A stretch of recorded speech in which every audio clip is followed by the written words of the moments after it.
अगर आप चिकन खाते हैं तो आज ये खबर आपके लिए है, क्योंकि ये चिकन आपको कमजोर कर देगा। चिकन खाने वाले लोग एक बार सोच लें कि कहीं ऐसा तो नहीं कि जो चिकन आप खा रहे हैं उसके साथ कहीं बिना वजह एंटीबायोटिक दवाएं भी तो नहीं खा रहे। ऐसा हम इसलिए कह रहे हैं क्योंकि centre for science and environment ने दावा किया है कि दिल्ली में बिक रहे चिकन को जल्दी बड़ा करने के लिए बड़ी मात्रा में एंटीबायोटिक दवाओं का इस्तेमाल हो रहा है, जिसका असर हमारे शरीर पर पड़ रहा है।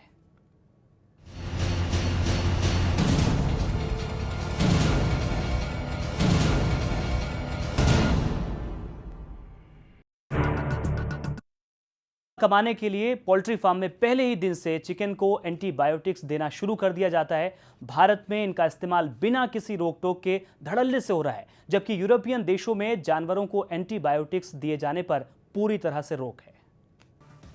आज एंटीबायोटिक का इस्तेमाल चिकन के उत्पादन में हो रहा है, क्योंकि चिकन को मोटा बनाने की ज़रूरत है। तो और चिकन इसलिए नहीं दी जा रही है एंटीबायोटिक क्योंकि चिकन बीमार है, उसको आप दवाई दे रहे हैं।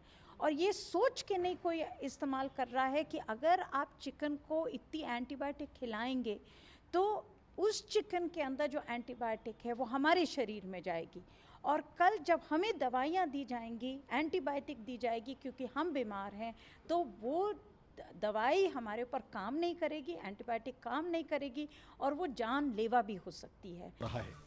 दिल्ली, गुड़गांव, फरीदाबाद, गाजियाबाद, नोएडा से 70 सैंपल कलेक्ट किए। हमने 2 दफ़े कलेक्ट किए, एक दफ़े 2013 में, फिर 2014 में। कोशिश ये भी थी समझने के लिए कि क्या किसी सीज़न में क्या फ़र्क पड़ता है, मगर स्टडी में ये निकल के आया कि 70 सैंपल में से 40% सैंपल के अंदर हमने एंटीबायोटिक पाई। देश में आज के दिन में कोई रूल्स और रेगुलेशन नहीं है।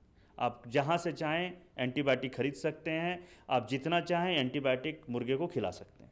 आज के दिन में कोई रेगुलेशन नहीं है, कोई मानक नहीं है कि चिकन में कितना एंटीबायोटिक होना चाहिए। आपको मालूम होगा कि कुछ 2 साल पहले हमने हनी टेस्ट किया था, उसमें भी हमें एंटीबायोटिक मिला था। तो सरकार को इस मामले को बहुत सीरियसली लेने की ज़रूरत है।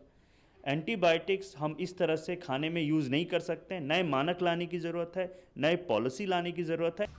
चिकन में इस तरह के एंटीबायोटिक का इस्तेमाल होना कहीं ना कहीं लोगों के लिए बहुत ही घातक सिद्ध हो सकता है। सीएससी ने इस बारे में गंभीर परिणाम बताए हैं कि भविष्य में से गंभीर परिणाम हो सकते हैं, जिसको लेकर वो सरकार से भी इस बारे में हस्तक्षेप करने की मांग करी है कि इसको किसी तरह से चिकन्स में एंटीबायोटिक के उपयोग को रोका जाए, नहीं तो आने वाले समय में लोगों के लिए ये बहुत ही खतरनाक साबित हो सकता है। कैमरामैन दिलीप मैथी के साथ अरविंद प्रकाश पांडे, न्यूज एक्सप्रेस, दिल्ली। तो सीएससी ने 72 चिकन लिए और उसका जब सैंपल इकट्ठा किया, उसकी जांच हुई तो 40% चिकन ऐसा था जिसमें एंटीबायोटिक के अंश पाए गए, जो कि बेहद हैरान कर देने वाला। दिल्ली एनसीआर से ये सैंपल लिए गए थे और इस वक्त 2 बेहद खास मेहमान हमारे साथ पैनल में जुड़ चुके हैं। अमित खुराना साहब हैं, CSC programme manager food safety and toxins हैं, स्वागत है सर आपका। इसके अलावा डॉक्टर DR राय साहब हैं, आईएमए ज्वाइंट सेक्रेटरी हैं। मेरा सीधा सवाल अमित खुराना जी आपसे है, अगर ये 40% की तादाद बताई जा रही जिसमें एंटीबायोटिक का इस्तेमाल हुआ है तो ये कितना हैरान करने वाला है, और दूसरी बात ये कि क्या ये दिल्ली एनसीआर वालों के लिए खतरे की दस्तक है?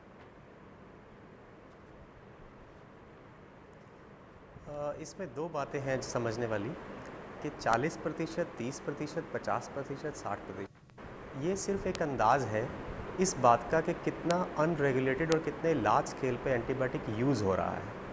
ऐसे बहुत से एंटीबायोटिक हैं जो यूज़ हो रहे हैं और हमने टेस्ट नहीं किए हैं। अगर हम वो भी टेस्ट करते तो ये नंबर 90% हो सकता था।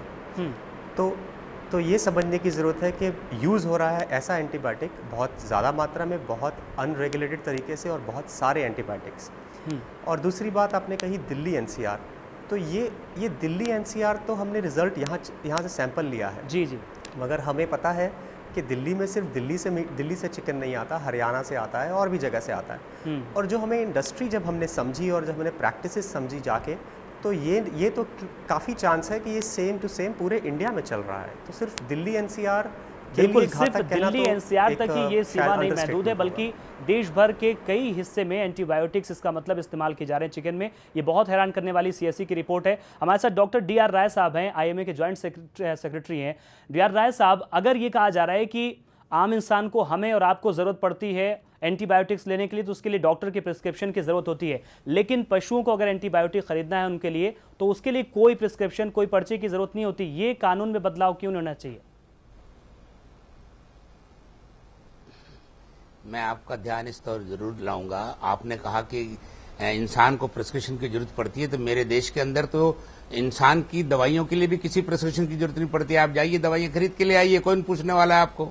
रहा सवाल जहां तक कि पोल्ट्री फार्म के अंदर ड्रग यूज का आप बता रहे हैं, उसके लिए मैं आपका ध्यान दिलाना चाहता हूं कि ये आज से नहीं 1950 से चला आ रहा है, ये सारे विदेशों के अंदर चला आ रहा है, लेकिन विदेशों के अंदर इसका रेगुलेट किया गया है, हमारे यहाँ कोई भी रेगुलेशन नहीं है। आप देखिए जो भी उनको फीड दिया जाता है उसके अंदर 2 to 50 ग्राम पर टन ऑफ द फीड के अंदर उसकी मात्रा मिलाई जाती है, उसको बढ़ा के 50 से 200 ग्राम तक उसको बढ़ाया जाता है। लेकिन इसके बावजूद आपको उसकी तह पे जाना पड़ेगा कि ये ड्रग्स क्यों दी जाती हैं।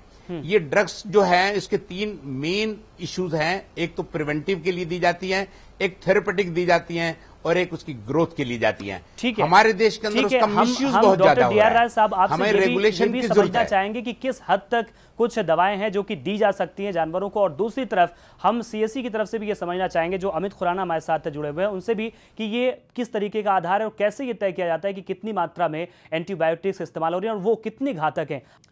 हमारे खास पेशकश आप देख रहे हैं। मुनाफा कमाने के लिए पोल्ट्री फार्म में पहले ही दिन से चिकन को एंटीबायोटिक्स देना शुरू कर दिया जाता है। भारत में इनका इस्तेमाल बिना किसी रोक टोक के धड़ल्ले से होता है, जबकि यूरोपियन देशों में जानवरों को एंटीबायोटिक्स दिए जाने पर रोक लगी है।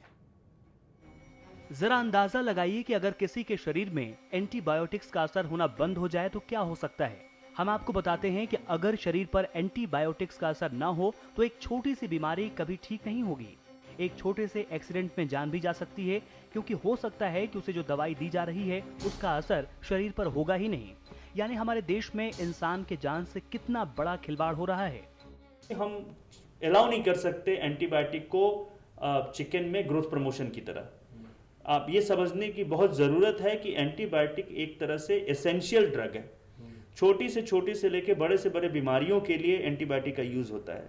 अगर चिकन से एंटीबायोटिक रेजिस्टेंस हमारे अंदर आ जाता है या आपके अंदर आ जाता है या किसी के अंदर आ जाता है, तो जो एसेंशियल ड्रग है जिससे हमारी जान बचती है वो खत्म हो जाएगी। दो मेहमान इस वक्त हमारे साथ बने हुए हैं। अमित खुराना साहब हैं सीएससी से, और आईएमए से ज्वाइंट सेक्रेटरी डॉक्टर डीआर राय साहब हैं, उनसे बात करेंगे। खुराना साहब, मेरा सवाल ये आपसे है कि एंटीबायोटिक्स अगर चिकन में इस्तेमाल हो रहा है तो उसका फ़र्क क्या पड़ता है? क्या चिकन का साइज़ अचानक बहुत ज़्यादा बढ़ जाता है, उसके टेस्ट में फ़र्क पड़ता है, वज़न बढ़ जाता है, किस तरह का बदलाव देखने को मिलता है? देखिए, सबसे जो ज़्यादा कारण है एंटीबायोटिक यूज़ करने का, वो फीड के थ्रू यूज़ किया जाता है और वो वज़न बढ़ाने के लिए किया जाता है। वज़न बढ़ाने के लिए कि इसके अलावा कम फीड लगे और कम समय में वो ज़्यादा वज़न बन जाए, इसके लिए यूज़ किया था। इस सब का डायरेक्ट रिलेशन फार्म की प्रॉफिटेबिलिटी से है। अगर कम समय लगेगा और कम फीड लगेगी, फीड जो कि सबसे इम्पॉर्टेंट कॉस्ट कंपोनेंट है इस पूरे प्रोसेस का, तो अपने आप फार्मर को बहुत मुनाफा होगा। तो ये बहुत ह्यूज इंसेंटिव, बहुत बड़ा ये फ़ायदा माना जाता है फीड में as a growth promoter antibiotic को यूज़ करने का। दूसरा जो यूज़ किया जाता है वो प्रिवेंशन के लिए यूज़ किया जाता है। ये कुछ ऐसा है कि अगर हमारे बीच में ह्यूमन बीइंग अगर पहले से एंटिसिपेट कर ले कि फलां प्रॉब्लम मुझे हो जाएगी और एंटीबायोटिक लेना शुरू कर दे, तो क्या ये जायज़ है?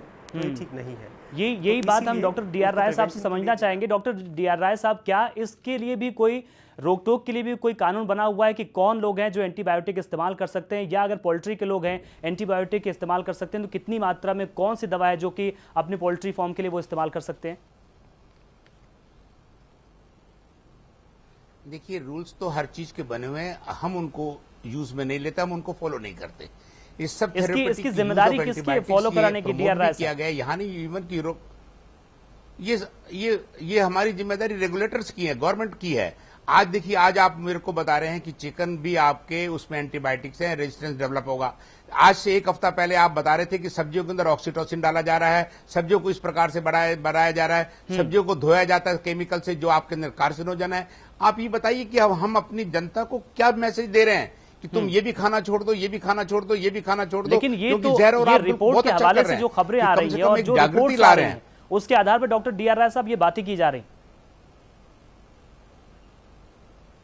नहीं, मैं आपकी तारीफ कर रहा हूं, मैं तो यही कह रहा हूं, आप जागरूकता ला रहे, बहुत अच्छा लग रहा है मुझे। एंड मैं ये चाहता हूं कि मेरे रेगुलेटर्स, मेरी गवर्नमेंट कहां पे सो रही है, जो बिल्कुल। जनता के सबसे साथ बड़ा विश्वास सवाल के ये है साथ कि अगर जिनकी खिलवाड़ हो रहा जिम्मेदारी है इन तमाम चीजों को रोकने की, वो आखिर क्या कर रहे हैं? अगर ये रिपोर्ट कहती है कि 40% एंटीबायोटिक्स चिकन में इस्तेमाल हो रहा है, तो आखिर किसकी जिम्मेदारी है? तो ये चिकन आपको कमजोर कर देगा, क्योंकि एंटीबायोटिक्स की मात्रा इसमें पाई गई है। सीएससी की जो जांच हुई है उसमें ये बात कही गई है। और इस वक्त आईएमए के senior vice president doctor D R Rai साहब भी हमारे साथ बने हुए हैं, उनसे हम ये रिएक्शन ले लेते हैं। सर, बहुत छोटा सा जवाब चाहेंगे कि आखिर इस पर रोक कैसे लग सकती है या इससे बचा कैसे जा सकता है?